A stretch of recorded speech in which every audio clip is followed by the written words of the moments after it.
How's it going, everyone? Welcome back to the channel. My name is John and I bring you regular videos on the world of space and tech. For more than 50 years, no human has actually been back to the moon.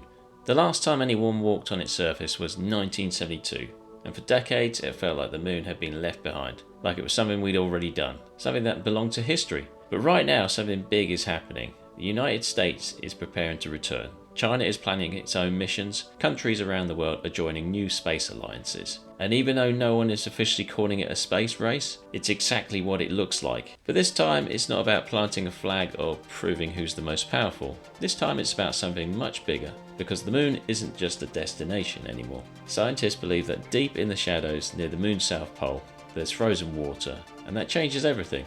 Water means astronauts can survive there, it can be turned into oxygen to breathe. When you split it into hydrogen and oxygen, it becomes rocket fuel, which means the moon could become a fueling station for missions to Mars and beyond. And here's the key part, the areas that contain this water are limited. So whoever gets there first and builds a base in the right location, they could end up controlling the most valuable real estate on the moon. And this isn't the space race of the 1960s. Back then it was about getting there first. Now it's about getting there first and staying there. In this video we're going to break down why the world is suddenly racing back to the moon and what's really at stake, and why the next few years could then shape the future of space exploration.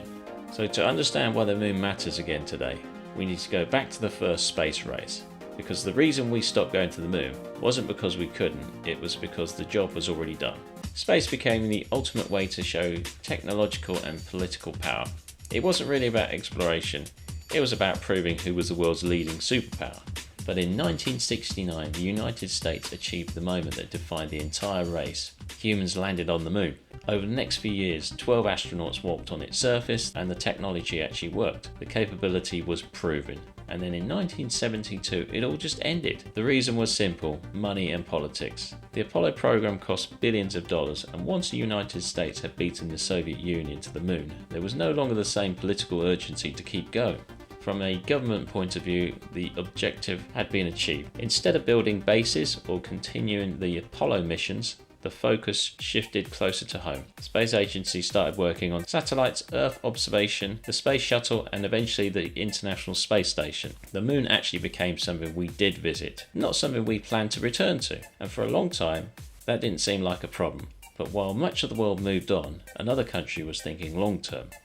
China began building its own lunar program step by step, and in 2013 it successfully landed an unmanned spacecraft on the moon, the first soft landing by any nation since the 1970s. That was the moment many space experts started paying attention, because it showed something important. This wasn't a short-term project, this was a long-term plan. And that's when the conversation started to change, because if one country is preparing to build a permanent presence on the moon, others won't want to be left behind. And that's what led us into the new space race we're seeing today. So if we've already been to the moon, why is everyone suddenly so interested in going back, eh? The answer comes down to one thing: resources, and more specifically, water. Scientists actually believe near the moon's south pole, there are deep craters that never see sunlight. These areas are in permanent shadow, and inside them, there's frozen water. And this has been there for millions, maybe billions of years. Now, water in space isn't just useful, it's a game changer.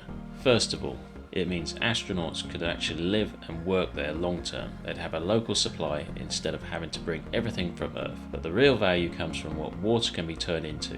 If you split water into hydrogen, it can be used for rocket fuel. And this is where things start to get interesting. Launching rockets from Earth is extremely expensive because of gravity. It takes a huge amount of energy just to escape the planet. But the moon's gravity is much weaker, so the long-term idea looks something like this: launch from Earth, land on the moon, then refuel using the lunar resources, and continue on to Mars or deeper into space. In other words, the moon could become a refueling station, the entire future of space travel. And that changes everything, because now the moon isn't just a destination, it's infrastructure, it's a stepping stone, it's a base for going further.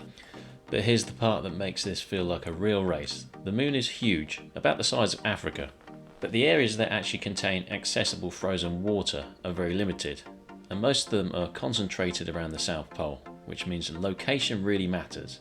If a country gets there first and builds a permanent base in one of these areas, they can set up landing zones, power systems, communication networks, mining and processing equipment. And once that infrastructure is in place, Anyone else wanting to operate in that region would have to work around it, or work with whoever is already there. In simple terms, first to the right location gets the best spot. And when you're talking about something that could become the main gateway to Mars and deep space, that's a big deal. This isn't about planting a flag anymore. This is about long-term presence and control of key locations, and building foundations for the future of human space activity. That's exactly why the race back to the moon is starting to speed up.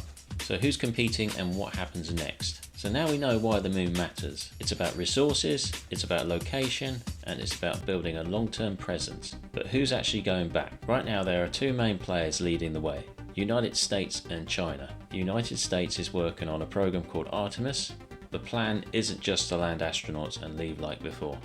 This time it's a step-by-step approach to building something that lasts. The first mission tested a new heavy rocket and sent an unmanned spacecraft around the moon. The next step will be to send astronauts into lunar orbit, the first time humans have been that close to the moon in more than 50 years. And after that, the goal is to land astronauts near the moon's south pole, where the frozen water is believed to be. But the United States isn't doing this alone.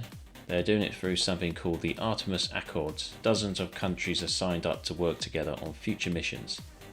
The idea is to build an international presence and shared infrastructure over time. At the same time, China is developing its own long-term plan. Its goal is to land astronauts on the moon around 2030 and build a permanent research base near the South Pole. China is also building its own international partnerships, including cooperations with Russia and several other nations. So while no one officially calls it a race, there are now two separate groups, each with their own plans for the moon. And this time the competition isn't about one historic moment. It's about who can build the first working infrastructure. Once a country has landing sites, habitats, power systems, and communication networks, they're no longer just visiting the moon, they're actually operating there. And that's a big shift from the past. Another reason progress feels slower than the 1960s is down to safety. Back during the Apollo missions, the level of risk was much higher. Astronauts were flying on technology that was being pushed to its limits. Today's space agencies have to meet much stricter safety standards. There's also more complexity. Modern lunar plans involve new heavy lift rockets, multiple spacecraft working together, private companies like SpaceX and Blue Origin, international partners, long-term infrastructure planning. This isn't just a mission anymore, it's an entire system being built, and systems take time. But the direction is clear. Both sides are working towards the same goal.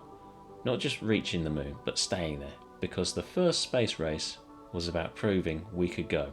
This one is about making sure we never have to leave. So there's some interesting times ahead with the space race, guys. Anyway, thanks again for watching, and I'll see you in the next one. Take care.